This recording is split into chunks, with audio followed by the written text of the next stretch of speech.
Welcome to history IAS academy. आइए जाने बलूचिस्तान की कहानी जबरदस्ती मिलाए जाने और लगातार संघर्ष की कहानी कैसे है।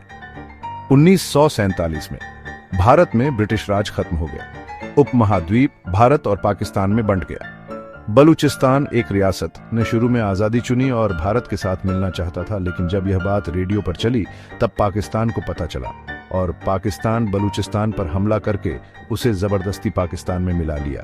ऐसा मार्च 1948 में पाकिस्तान ने बलूचिस्तान पर हमला किया और उसे अपने में मिला लिया। इस आक्रामकता का तुरंत विरोध हुआ। बलूच लोगों ने इसे अपनी संप्रभुता का उल्लंघन माना। कलत के खान बलूचिस्तान के शासक ने इस विलय का विरोध किया। बलूच लोगों की एक अलग सांस्कृतिक पहचान और पाकिस्तान से अलग इतिहास है। इसी अंतर ने उनके आत्मनिर्णय की इच्छा को हवा दी है। 1948 में जबरन विलय ने नाराजगी और विद्रोह के बीज बोए। इस विलय ने एक लंबे और खूनी संघर्ष की शुरुआत की। बलूच लोगों का आजादी का संघर्ष आज भी जारी है। एक स्वतंत्र बलूचिस्तान का सपना अभी भी जिंदा है। बलूचिस्तान लिबरेशन आर्मी या बीएलए 1960 के दशक में उभरी। यह पाकिस्तानी शासन के खिलाफ सशस्त्र संघर्ष का नेतृत्व करती है। बीएलए का उद्देश्य एक स्वतंत्र और संप्रभु बलूचिस्तान को सुरक्षित करना है। वे पाकिस्तानी सरकार को एक कब्जा करने वाली ताकत मानते हैं। बीएलए पाकिस्तान पर बलूचिस्तान के संसाधनों का शोषण करने का आरोप लगाती है। उनका दावा है कि बलूच लोगों को अपनी जमीन की दौलत का कोई फायदा नहीं होता। इसके बजाय उन्हें गरीबी, अविकास और उत्पीड़न का सामना करना पड़ता है। दशकों से विद्रोह तेज हुआ है। बीएलए ने पाकिस्तानी सुरक्षा बलों और सरकारी प्रतिष्ठानों को निशाना बनाकर कई हमले किए हैं। पाकिस्तान ने भारी सैन्य अभियानों के साथ जवाब दिया है, जिसके परिणाम स्वरूप अक्सर नागरिक हताहत होते हैं और मानवाधिकारों का उल्लंघन होता है। बलूच विद्रोह एक जटिल मुद्दा है जिसका कोई आसान समाधान नहीं है। ये पहचान, संसाधन और बुनियादी मानवाधिकारों के लिए संघर्ष है। बलूचिस्तान प्राकृतिक संसाधनों से समृद्ध है, जिसमें प्राकृतिक गैस, कोयला, तांबा और सोना शामिल है। हालांकि बलूच लोगों ने इन संसाधनों से बहुत कम लाभ देखा है।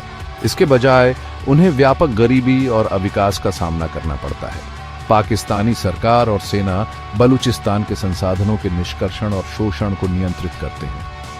मुनाफा शायद ही कभी स्थानीय आबादी तक पहुंचता है। यह आर्थिक असमानता आक्रोश को बढ़ावा देती है और विद्रोह को मजबूत करती है। बलूचिस्तान के लोगों के पास शिक्षा, स्वास्थ्य सेवा और स्वच्छ पेयजल जैसी बुनियादी सुविधाओं तक पहुंच नहीं है। साक्षरता दर पाकिस्तान में सबसे कम है। शिशु और मातृ मृत्यु दर खतरनाक रूप से अधिक है। विकास की यह कमी बलूच लोगों को और हाशिए पर डालती है और पाकिस्तानी राज्य से उनके अलगाव की भावना को पुष्ट करती है। बलूचिस्तान में स्थिति तनावपूर्ण बनी हुई है। चीन पाकिस्तान आर्थिक गलियारा या सीपीएसी ने जटिलता की एक और परत जोड़ दी है। सीपीएसी बलूचिस्तान से होकर गुजरता है और इसका उद्देश्य चीन को अरब सागर से जोड़ना है। इसे एक विकास परियोजना के रूप में प्रस्तुत किया गया है, लेकिन कई बलूच लोग सीपीएसी को शोषण के एक और रूप के रूप में देखते हैं। उन्हें डर है कि यह उन्हें और हाशिए पर डाल देगा और बलूचिस्तान से ज्यादा चीन और पंजाब को फायदा पहुंचाएगा। बलूच लोग खुद को एक भू राजनीतिक रस्साकशी में फंसा हुआ पाते हैं। बाहरी समर्थन के आरोपों और खंडन के बीच आत्मनिर्णय के लिए उनका संघर्ष जारी है। बलूचिस्तान का भविष्य अनिश्चित बना हुआ है। हालांकि एक बात स्पष्ट है, आजादी और सम्मान के लिए बलूच लोगों की इच्छा को दबाया नहीं जा सकता। दुनिया को उनकी दुर्दशा पर ध्यान देना चाहिए और एक न्याय संगत और शांतिपूर्ण समाधान की दिशा में काम करना चाहिए। अगर आप आईएएस या पीसीएस की तैयारी करना चाहते हैं तो हिस्ट्री आईएएस एकेडमी अभी आपको 50% छूट दे रही है, तो इस अवसर को हाथ से जाने न दें, क्योंकि यह ऑफर केवल 3 दिनों के लिए वैध है। अभी एडमिशन के लिए इस नंबर पर कॉल करें 8188010990 या फिर गूगल में historyasacademy.com लिखकर सर्च करें। और भी नए वीडियो देखने के लिए इस चैनल को लाइक, शेयर और सब्सक्राइब जरूर करें। धन्यवाद।